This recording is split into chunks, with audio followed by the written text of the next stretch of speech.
Maaaring iniisip mo na ang iyong bahay ay simpleng lugar lang para magpahinga, kumain, at matulog, pero paano kung sabihin ko sa iyo na ang isang simpleng kulay lang ay tahimik na nagpapahirap sa iyo? May isang kulay na, ayon sa mga sinaunang eksperto sa Feng Shui at aral ng Budismo, ay humaharang sa yaman, sumisipsip ng enerhiya, at lumilikha ng mga hindi nakikitang hadlang sa iyong buhay. Maraming tao ang hindi namamalayan na pinalilibutan nila ang kanilang sarili nito, at nagtatanong kung bakit hindi dumarating ang kasaganaan, bakit palaging nawawala ang pera sa kanilang mga kamay, at bakit hindi tumatagal ang mga oportunidad. Ngayon, ating ibubunyag ang lihim ng kulay na ito, at kung paano nito maaaring baguhin ang lahat sa iyong bahay at sa iyong buhay. Naranasan mo na bang pumasok sa isang bahay at agad na maramdaman ang mabigat at hindi komportableng enerhiya? Ang banayad na pakiramdam na iyon ay hindi lang guni-guni, ito ay ang enerhiya ng paligid mo na kinakausap ka. Sa Feng Shui at pilosopiya ng Budismo, bawat kulay ay may sariling vibrasyon na nakakaapekto sa iyong mood, mga oportunidad, at maging sa daloy ng iyong pera. May mga kulay na nagpapasigla, umaakit ng kasaganaan, at nagdadala ng pagkakaisa, habang ang iba naman ay tahimik na sumisipsip ng iyong enerhiya, humaharang sa kaunlaran, at lumilikha ng mga nakikitang hadlang. Karamihan sa mga tao ay hindi namamalayan na ang mismong kulay na nagpapaganda sa kanilang mga pader, kasangkapan, o dekorasyon ay tahimik na pumipigil sa kanila mula sa yaman na nararapat sa kanila. Ngayon, tatalakayin natin ang isang kulay na hindi mo dapat gamitin sa iyong bahay, kung bakit nito binabago ang iyong enerhiya, at kung paano ang pagtanggal o pagpapalit nito ay maaaring magbukas ng mga pinto patungo sa kasaganaan. Sa pagtatapos ng video na ito, mauunawaan mo ang nakatagong kapangyarihan ng kulay at kung bakit ang iyong bahay ay maaaring maging susi sa iyong kalayaang pinansyal. Ang kwento sa likod ng mga kulay. Sinaunang lihim ng Feng Shui at karunungan ng Budismo. Sa loob ng libu-libong taon, napansin ng mga pantas, monghe, at mga eksperto sa Feng Shui na ang mga lugar na ating tinitirhan ay higit pa sa simpleng kanlungan, ito ay salamin ng ating panloob na mundo. Bawat pader, bawat kasangkapan, at bawat palamuti ay naglalabas ng enerhiya. Ngunit ang mga kulay, lalo na, ay may lihim na kapangyarihan na kadalasang hindi napapansin. Sa Feng Shui, ang mga kulay ay hindi lamang pang-aesthetics, sila ay daluyan ng chai, ang mahalagang puwersa ng buhay na dumadaloy sa iyong bahay at sa iyong katawan.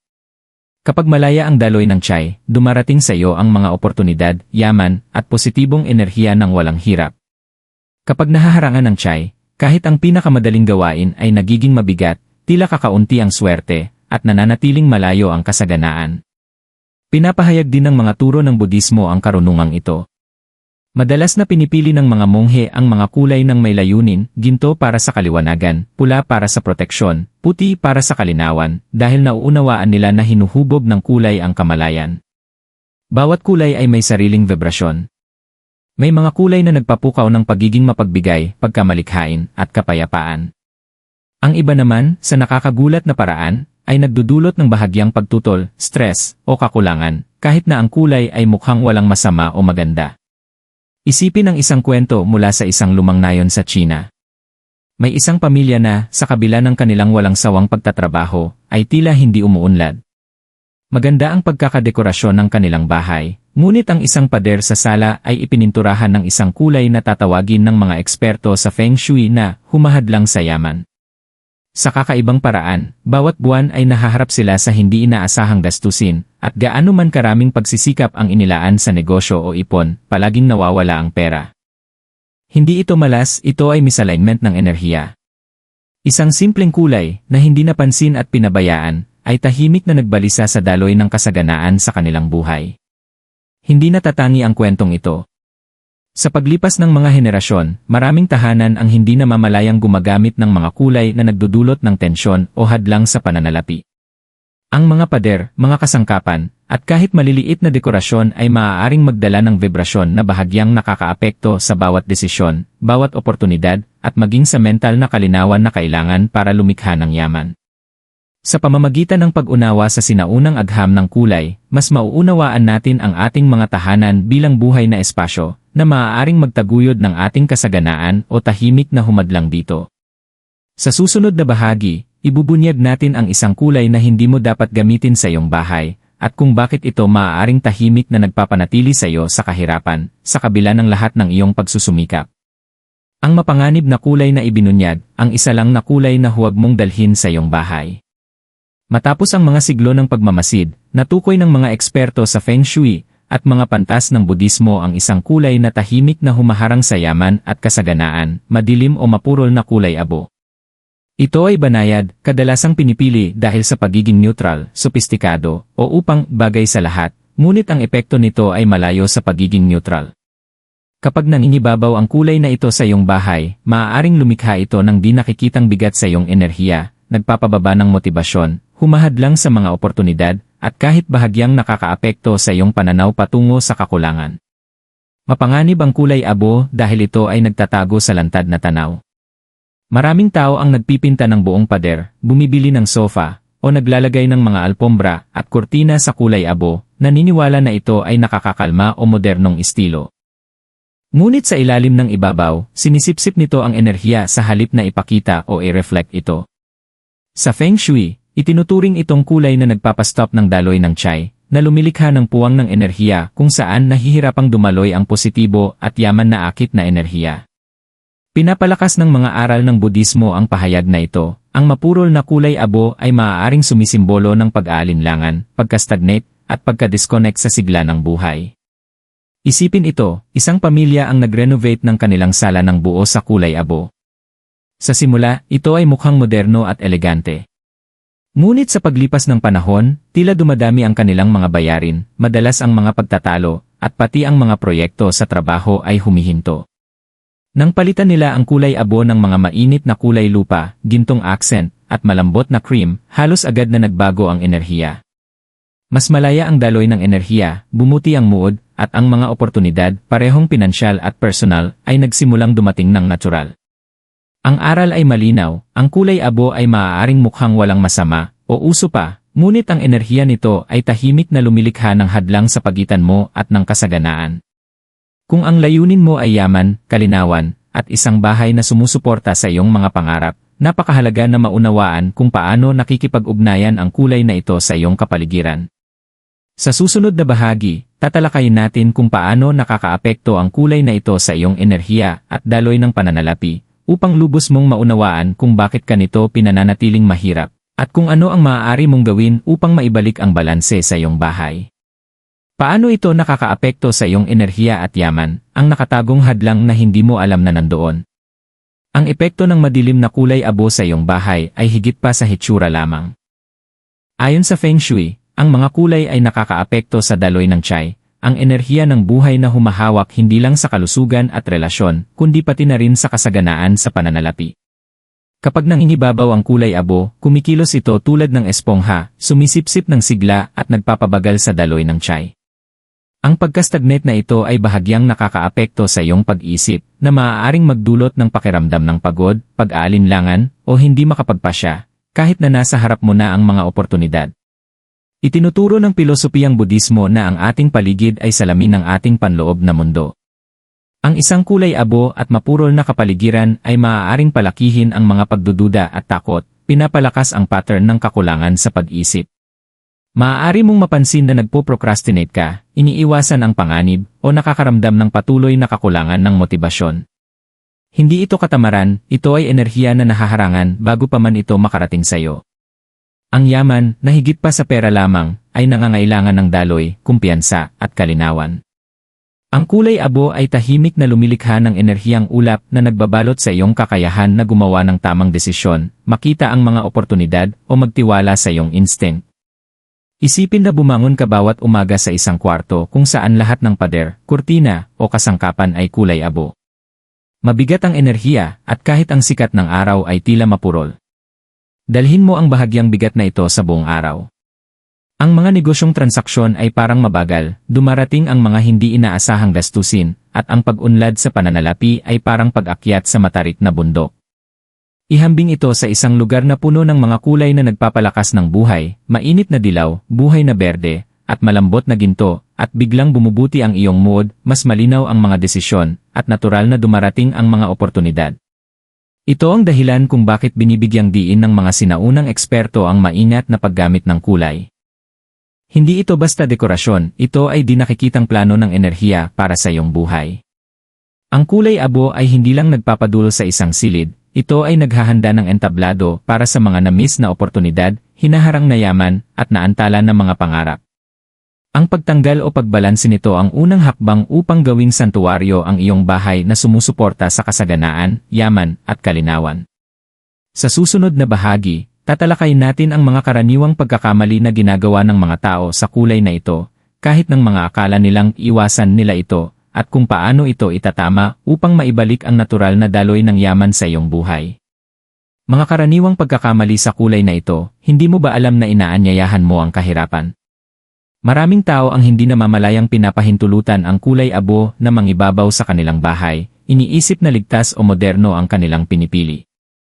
Ang problema, ang kulay abo ay madalas na nagtatago sa lantad na tanaw, lumilitaw sa hindi inaasahang paraan, sa mga pader, kurtina, alpombra, sofa, kumot, at kahit sa maliliit na dekorasyon tulad ng mga picture frame o cushions. Bagamat ang isang maliit na bagay na kulay abo ay tila walang masama, kapag paulit-ulit na nakalantad, lumalala ang enerhiyang hadlang, dahan-dahang lumilikha ng kapaligiran na humahadlang sa yaman, motibasyon, at kalinawan. Isang karaniwang pagkakamali ay ang paggamit ng kulay abo bilang neutral na backdrop para sa mas maliwanag na kulay. Iniisip ng mga tao na makakatulong ito upang maipakita ang ibang kulay, ngunit sa realidad, sinisipsip nito ang enerhiya, pinapabagal ang positibong vibrasyon na dala ng mas maliwanag na kulay. Halimbawa, ang isang gintong estatwa ng Buddha o isang berdeng halamang kasaganaan ay maaaring hirapang magpakita ng kasaganaan kung napapaligiran ng sobra-sobrang kulay abo. Kahit isang kulay abo na alpombra o hanay ng kulay abo na kurtina ay bahagyang nagpapabigat sa kabuuang enerhiya ng silid. Isa pang pagkakamali ay ang paggamit ng kulay abo sa mga lugar kung saan nagaganap ang aksyon at paggawa ng desisyon, tulad ng opisina, study room o kusina. Ito ang mga lugar kung saan kailangan dumaloy ng malaya ang chi upang suportahan ang inisyatiba, pagkamalikhain, at pag-unlad sa pananalapi. Ang kulay abo sa mga lugar na ito ay maaaring magdulot ng pag-aalinlangan, procrastination, at nawawalang oportunidad.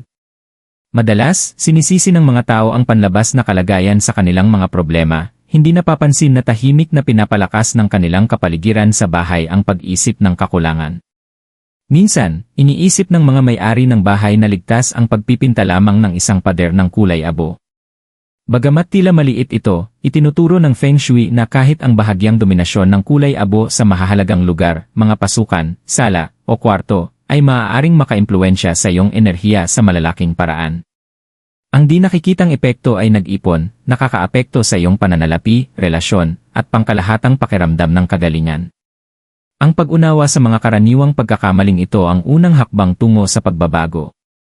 Kapag natukoy mo kung saan lumilitaw ang kulay abo sa iyong bahay at kung paano nito naaapektuhan ang iyong enerhiya, maaari mo nang simulan ang proseso ng pagpapalit o pagbalanse nito gamit ang mga kulay na sumusuporta sa kasaganaan, paglago, at kalinawan. Sa susunod na bahagi, tatalakayin natin ang mga alternatibong kulay na maaari mong gamitin, mga kulay na aktibong umaakit ng kasaganaan at nagpapataas ng enerhiya ng iyong bahay. Mga alternatibong kulay na maaaring gamitin, mga kulay na umaakit ng kasaganaan at yaman.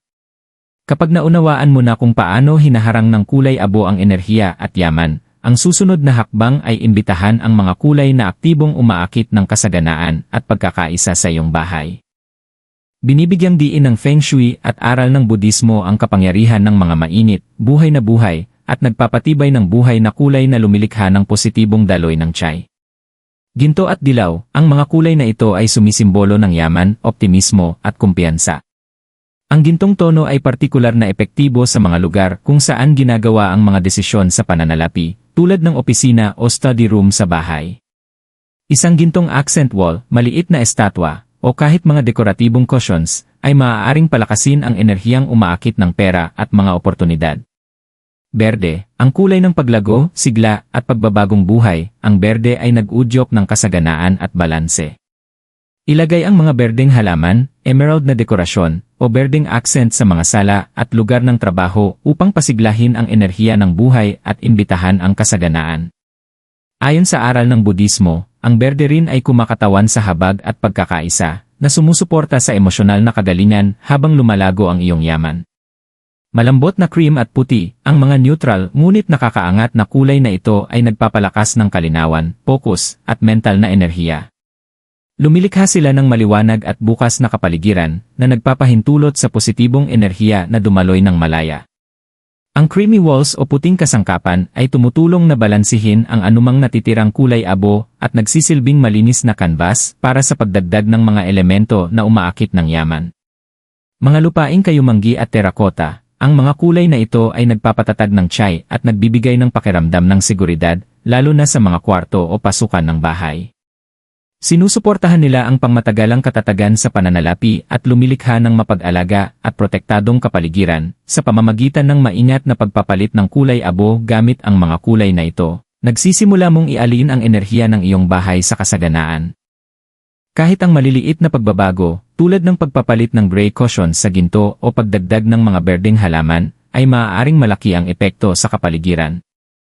Ang iyong paligid ay hindi lamang dekorasyon, ito ay mga kasangkapan na tahimik na sumusuporta sa iyong yaman, kalinawan, at kabuang enerhiya. Mga ritual at tips para alisin ang hadlang, simpleng paraan para linisin ang enerhiya ng iyong bahay. Ang pagtanggal ng negatibong impluensya ng kulay abo ay hindi lamang tungkol sa pagpapalit ng pintura o kasangkapan, ito ay tungkol sa pagpapanumbalik ng natural na daloy ng tiyay sa iyong bahay. Nag-aalok ang Feng Shui at mga gawaing Budismo ng simpleng ngunit makapangyarihang mga ritual na tumutulong linisin ang stagnant na enerhiya at umakit ng kasaganaan. 1. Mag-declutter at maglinis ng mabuti, simulan sa pagtanggal ng mga hindi kailangang gamit, lalo na ang mga kulay abo na nangingibabaw sa iyong espasyo. Ang malinis at maayos na bahay ay nagpapahintulot sa tiyay na dumaloy ng malaya.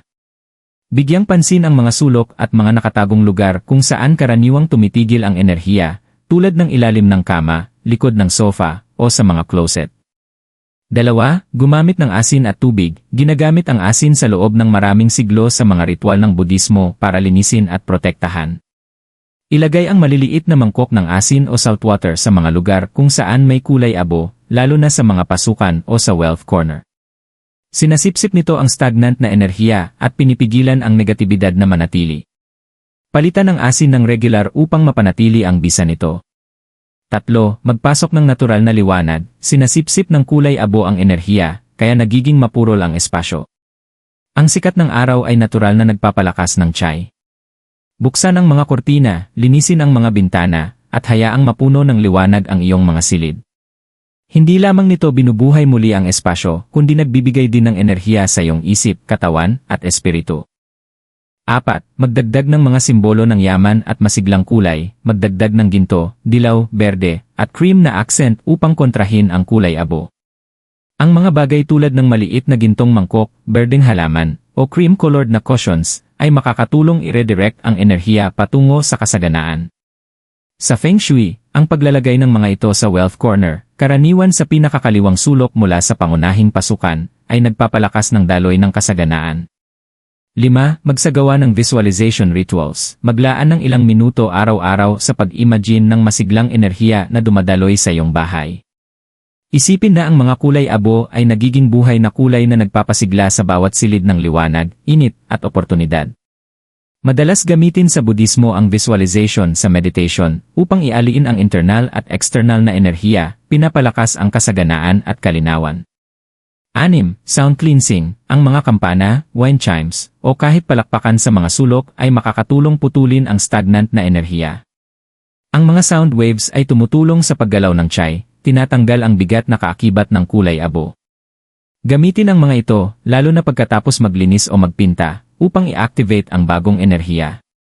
Sa pamamagitan ng pagsasama ng mga simpleng ritual na ito, hindi mo lamang na-neutralize ang negatibong epekto ng kulay abo kundi nagagawa mo rin ang isang bahay na aktibong sumusuporta sa kasaganaan, kalinawan, at kagalingan. Ang maliliit at tuloy-tuloy na aksyon ay nagpapalakas ng resulta, ginagawang santuwaryo ng yaman at positibong enerhiya ang iyong tahanan.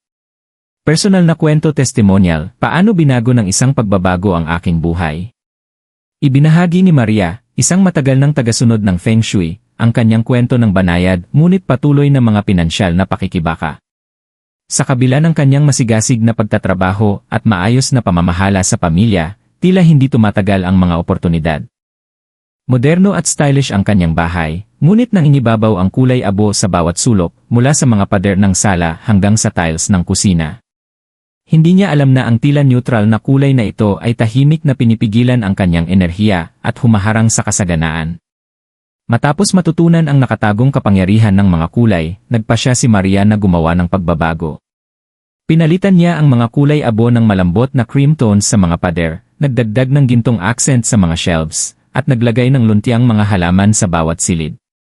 Nagsagawa rin siya ng simpleng mga ritual, pagwiwisik ng asin sa mga sulok, pagpapapasok ng sikat ng araw sa kanyang tahanan, at pag-visualize ng masiglang enerhiya na malayang dumadaloy. Sa loob ng ilang linggo, napansin ni Maria ang pagbabago. Mas madali niyang na-manage ang mga bayarin, dumating ang mga hindi inaasahang oportunidad sa pananalapi, at naranasan niya ang bagong linaw sa paggawa ng desisyon. Ang kanyang bahay ay naging buhay at maaliwalas, at lumago ang kanyang kumpiyansa kasabay ng mas maayos na daloy ng enerhiya. Ang tila maliit na pagbabago sa aesthetics ay nagkaroon ng malalim na epekto sa kanyang pananalapi, pananaw, at pangkalahatang kagalingan.